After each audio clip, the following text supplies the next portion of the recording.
Good morning बच्चों। आज हम नीति के दोहे पढ़ेंगे।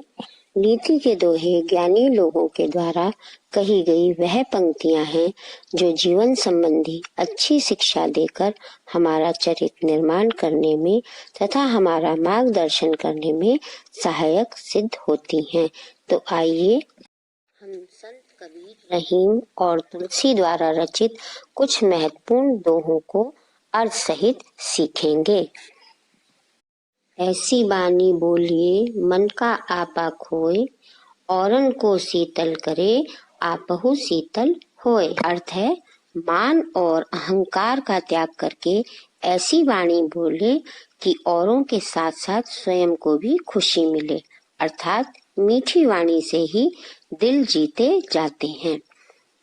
बोली एक अमोल है जो कोई बोले जानी, ये तराजू तोल के तब मुख बाहर आनी। अर्थ, यदि कोई सही तरीके से बोलना जानता है तो उसे पता है कि वाणी एक अमूल्य रत्न है, इसलिए वह हृदय के तराजू में तोलकर ही उसे मुंह से बाहर आने देता है। तरुवर फल नहीं खात है, सरवर पियई न पान, कही रहीम पर काज हित, संपत्ति संचही सुजान। अर्थ, रहीम दास जी कहते हैं कि पेड़ अपने फल खुद नहीं खाता, सरोवर अपना पानी खुद नहीं पीता। रहीम दास जी कहते हैं कि सज्जन लोग हमेशा दूसरों के लिए जीते हैं, परोपकारी लोग सुख संपत्ति भी केवल परोपकार के लिए ही जोड़ते हैं। मधुर वचन है औषधि, कटुक वचन है तीर, श्रवण द्वार से संचरे साले सकल शरीर। अर्थात मधुर वचन औषधि के समान हैं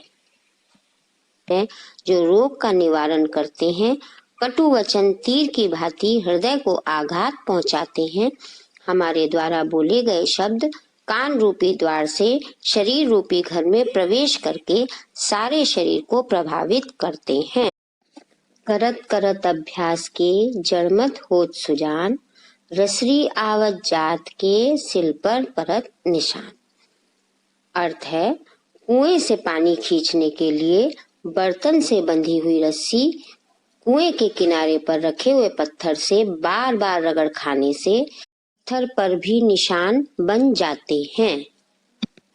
ठीक इसी प्रकार बार बार अभ्यास करने से मंद बुद्धि व्यक्ति भी कई नई बातें सीखकर उनका जानकार हो जाता है। बड़ा हुआ तो क्या हुआ जैसे पेड़ खजूर, पंछी को छाया नहीं फल लागे अति दूर।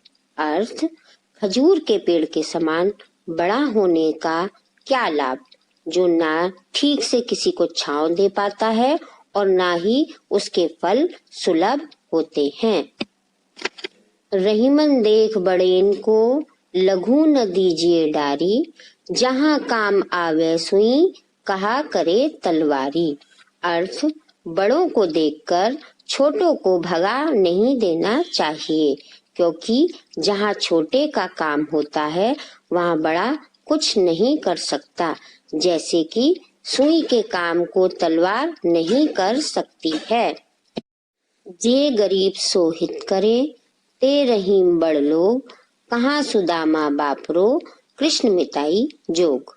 अर्थ, रहीम दास जी कहते हैं कि जो लोग गरीबों की मदद करते हैं, हर संभव तरीके से उनके हित की बात सोचते हैं, ऐसे लोग महान होते हैं। सुदामा एक गरीब इंसान थे और श्री कृष्ण द्वारिका के राजा थे, लेकिन कृष्ण ने मित्रता निभाई और आज उन दोनों की मित्रता के किस्से बड़ी महानता से सुनाए जाते हैं। मीठे वचन ते सुख उपजत चहु ओर, वशीकरण एक मंत्र है तज देव वचन कठोर। अर्थ, तुलसीदास जी कहते हैं कि मीठे वचन से सब ओर सुख फैलता है। किसी को भी वश में करने का ये एक मंत्र होता है, इसलिए मानव को चाहिए कि कठोर वचन नहीं बोलने चाहिए और मीठा बोलने का प्रयास करना चाहिए। मधुर वचन ते जात मिटी, उत्तम जन अभिमान, तनिक शीत जल सो मिटे जैसे दूध उफान। अर्थ, तुलसीदास जी कहते हैं कि मधुर वचनों से या मीठी वाणी से अच्छे लोगों का अभिमान भी मिट जाता है। जैसे कि उफनते हुए गर्म दूध में थोड़ा सा ही शीतल जल डाल देंगे तो वह शांत हो जाएगा, अर्थात उफनेगा नहीं। इस प्रकार मधुर वचन का बहुत लाभ है। आशा है आपको दोहे अर्थ सहित अच्छी प्रकार से समझ में आ गए होंगे। इसके साथ लिखित कार्य करने के लिए एक पीडीएफ दी जा रही है, जिसको ध्यान पूर्वक आप पढ़ेंगे, याद करेंगे और अपनी क्लास वर्क कॉपी और होमवर्क कॉपी में तथा बुक में ध्यान पूर्वक समझकर लिखेंगे। धन्यवाद।